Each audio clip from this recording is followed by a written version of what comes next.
Li Xian rose through Cbiz with a speed that left no room for error. One breakout role transformed him from a trained but relatively unknown actor into a national romantic ideal almost overnight.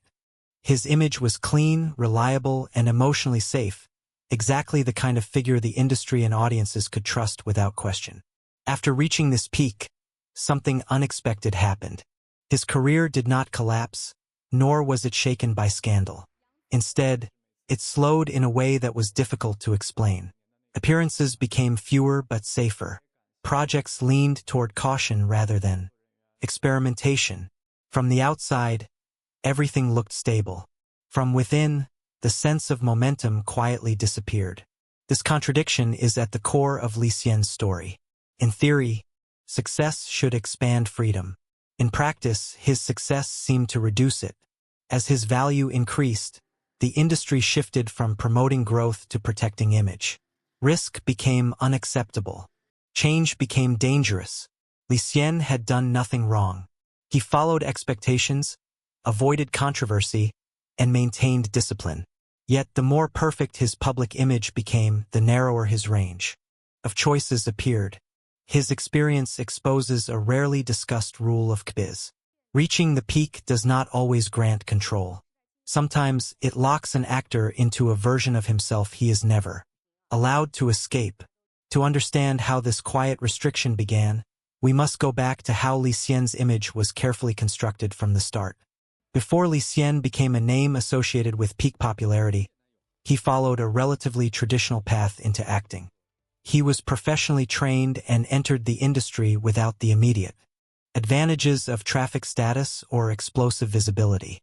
In his early years, he took on supporting roles and smaller projects that required patience rather than instant recognition.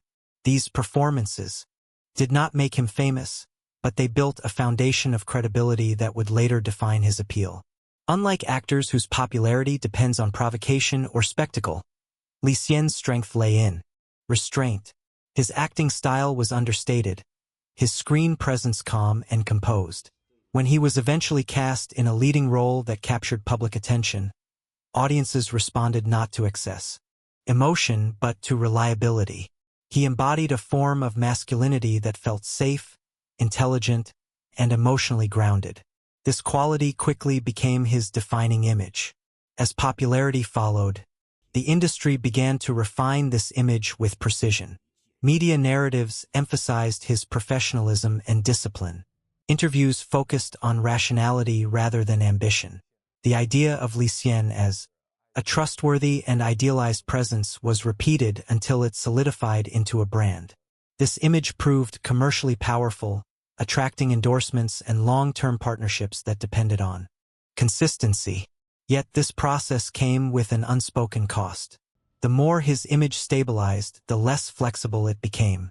Roles that challenged or disrupted the established perception were quietly set aside. What audiences saw as maturity and depth, the industry understood as containment. Li Xian was no longer simply an actor developing his craft. He had become a carefully positioned figure whose value depended on remaining within a narrow emotional and behavioral range. This background explains why his later choices were never entirely his own. Long before fame peaked, expectations were already forming around who he was allowed to be. When success finally arrived, those expectations hardened into boundaries. The moment Li Xian reached the peak of public attention, his position in the industry changed fundamentally. Fame no longer functioned as opportunity alone. It became responsibility. His success generated expectations that extended beyond acting and into every dimension of public perception. At this stage, Li Xian was no longer viewed simply as an individual performer. He was treated as a symbol whose stability needed to be preserved. With this shift came a quiet recalibration of control. Projects that carried uncertainty were reconsidered. Creative choices were filtered through concerns about image rather than artistic growth. The urgency to capitalize on popularity was replaced by a strategy focused on protection. Risk was no longer tolerated. Consistency became the priority. This phase was not marked by explicit restriction or visible pressure. Instead, guidance replaced permission. suggestions came before rules. Over time, these suggestions shaped the boundaries of what felt acceptable. Public appearances were streamlined. Media exposure was carefully measured. The range of expression available to him narrowed without ever being formally declared. What made this peak decisive was not its height, but what followed.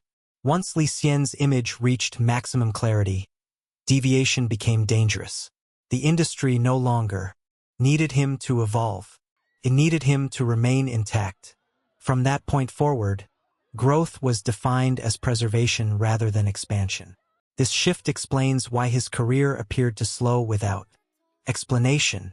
Nothing was taken away. Opportunities still existed. Yet the trajectory had changed direction. Upward momentum was replaced by controlled stability. The peak did not collapse. It hardened. Understanding this turning point is crucial, because everything that followed was shaped by the logic established here. To see how this control manifested in daily reality, we must now examine the phase that came after the peak, when restraint replaced freedom. After the peak, Li Xian entered a phase that is difficult to identify unless one understands how control functions in Cbiz. There was no confrontation and no visible loss. Instead, his career settled into a pattern of careful repetition. He continued working, remained respected, and avoided controversy, yet the range of his movement grew increasingly narrow. The most noticeable change was not what he did, but what he did not do. He appeared less frequently in high-exposure variety shows. He avoided excessive interviews and personal storytelling. His public presence became disciplined to the point of invisibility. Each choice reinforced the same message. Stability mattered more than expansion. This restraint was often framed as maturity. Media narratives suggested deliberation and artistic focus. Yet behind this framing was a deeper mechanism. When an actor's image becomes highly profitable, the industry begins to minimize uncertainty at all costs. Protection replaces exploration. Safety overrides risk. The actor is not punished, but guided into compliance through limitation. Li Xian adapted without protest. His silence preserved harmony and ensured continued access to work. However, silence also removed leverage. Without resistance, restriction does not need enforcement. It simply becomes the new normal. Over time, what began as guidance hardened into expectation. What makes this phase particularly revealing is its invisibility. Audiences saw a composed and professional figure. Few noticed the narrowing of choice because nothing dramatic announced. This is the strength of silent control. Produces no headlines and invites no opposition. Li Xian remained present, but carefully positioned. He was allowed to exist within a safe perimeter, defined after his rise. Inside that space, he could perform. Outside it, possibility quietly disappeared. To understand the full weight of this restraint, we must look at what it ultimately produced. Not collapse, not rebellion, but a redefined version of success itself. Today, Li Xian's career appears calm and well-managed. He remains active, respected, and free from controversy. From a distance, his trajectory looks enviable. He works his image is intact. His reputation is stable. Yet the nature of that stability reveals the final consequence of everything that came before. Li Xian did not lose his place in Cbiz. He lost the elasticity of his future. His career no longer signals possibility, only maintenance. The system that once elevated him now sustains him at a fixed level. Growth is permitted only if it does not threaten the image created at his peak. In this sense, success became a ceiling rather than a platform. This outcome reflects a larger truth about the industry. In Cbiz, control does not require suppression. It relies on alignment. When an actor accepts protection without resistance, protection slowly defines the limits of ambition. Li Xian's silence preserved his position, but it also finalized the terms under which he could exist. There is no clear villain in this story, no moment of rebellion, no public injustice to condemn. That is precisely why it matters. Li Xian's experience shows how power can operate without force, how careers can be shaped without confrontation. The most effective control leaves no evidence of itself. Li Xian remains admired by audiences who see professionalism and composure. Few see the cost beneath that surface. His journey invites a final question that extends beyond one actor. In an industry that fears risk more than stagnation, how many stars are quietly held at their highest point, preserved so carefully that they are never allowed to become something new? Li Xian did everything right, and in doing so, he revealed the quiet trade-off at the center of Cbiz's success. Freedom is not always taken away. Sometimes it is simply never offered again.